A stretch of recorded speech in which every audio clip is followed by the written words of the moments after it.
Olá, tranquilo?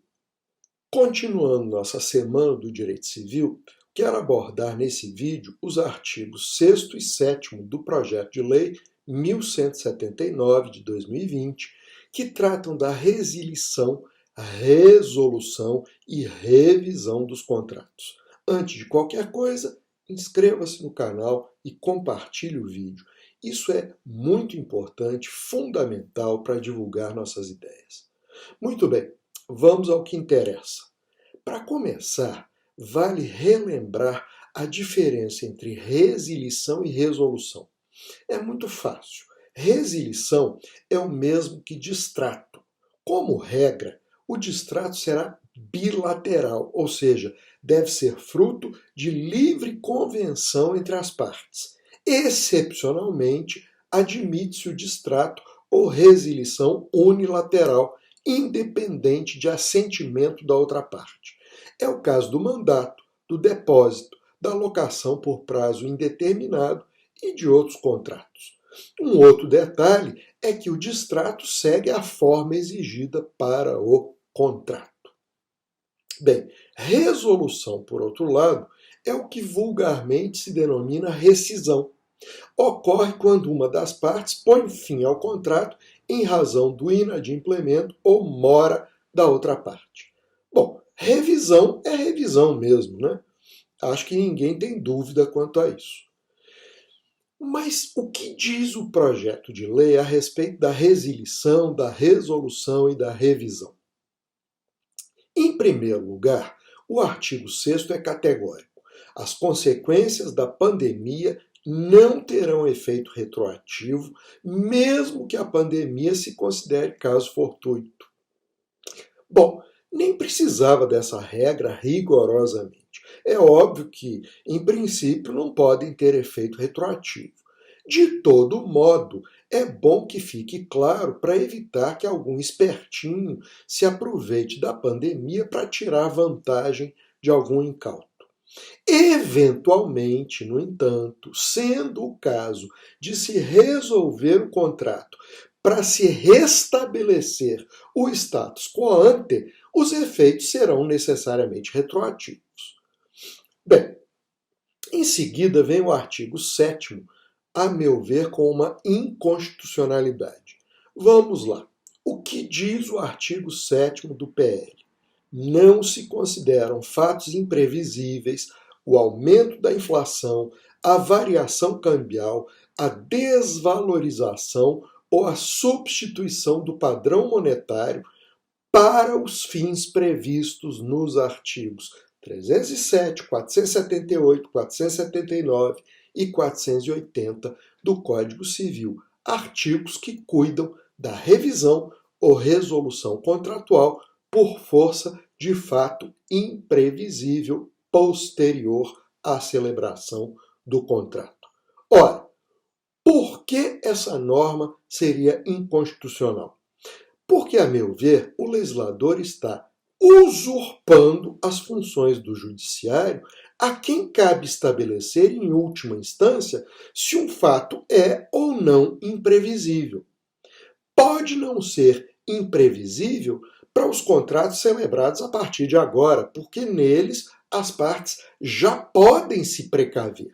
Mas nos contratos já em curso, a norma não pode incidir sob pena de inconstitucionalidade, seja pelo fato de o legislativo estar usurpando uma função que é exclusiva do judiciário, ou seja, dizer o que é fato imprevisível ou não no caso concreto, seja ainda por afetar um ato jurídico perfeito, ou seja, um contrato já celebrado e em pleno curso.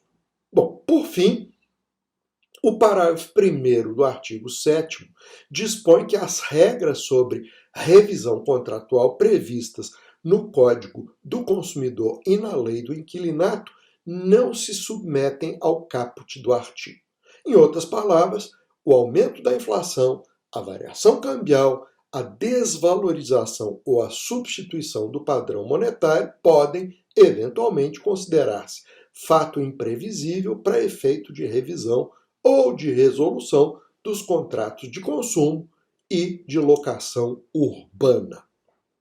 Falando em locação urbana, o projeto não permite que o locatário possa impor ao locador uma redução no valor do aluguel, feito muita gente vem pensando aí. Isso tem que ser fruto de um acordo entre as partes. O que o PL diz é que até 30 de outubro de 2020 não se considerará liminar para desocupação de um imóvel urbano nas ações de despejo a que se refere o artigo 59, parágrafo 1º, incisos 1, 2, 5, 7, 8 e 9 da Lei 8.245 de 91, Lei do Inquilinato. Bem, mas quando se poderia conceder liminar nas ações de despejo? Bem, em outras palavras, o que dizem esses incisos do parágrafo 1º do artigo 59? Bom, eles dizem o seguinte, que pode haver concessão de liminar nas ações de despejo, 1. Quando houver descumprimento do mútuo acordo celebrado por escrito e assinado pelas partes e por duas testemunhas, no qual tenha sido ajustado o prazo mínimo de 6 meses para desocupação contado da assinatura do instrumento. 2. Quando o contrato de locação for acessório de um contrato de trabalho, desde que haja prova escrita da rescisão do contrato de trabalho ou desde que ela seja demonstrada em audiência prévia. 3. Quando houver sublocação e o sublocatário permanecer no imóvel, mesmo depois de extinta a locação celebrada com o locatário originário. 4. Quando do término do prazo notificatório de 30 dias para que o locatário apresente uma nova garantia se a garantia original do contrato não mais subsistir. 5. Quando do término do prazo da locação não residencial, tendo sido proposta a ação em até 30 dias do término ou do cumprimento de uma notificação comunicando o intento de retomada. E, por fim, 6, quando da falta de pagamento de aluguel e acessórios da locação no vencimento, estando o contrato desprovido de garantias. Nesses casos, então, o juiz não poderá conceder liminar para desocupação do imóvel até 30 de outubro de 2020.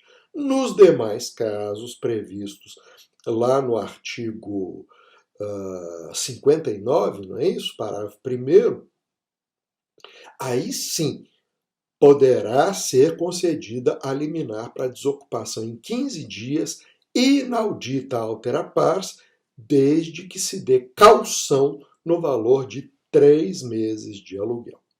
É isso aí. Amanhã tem mais. Até lá.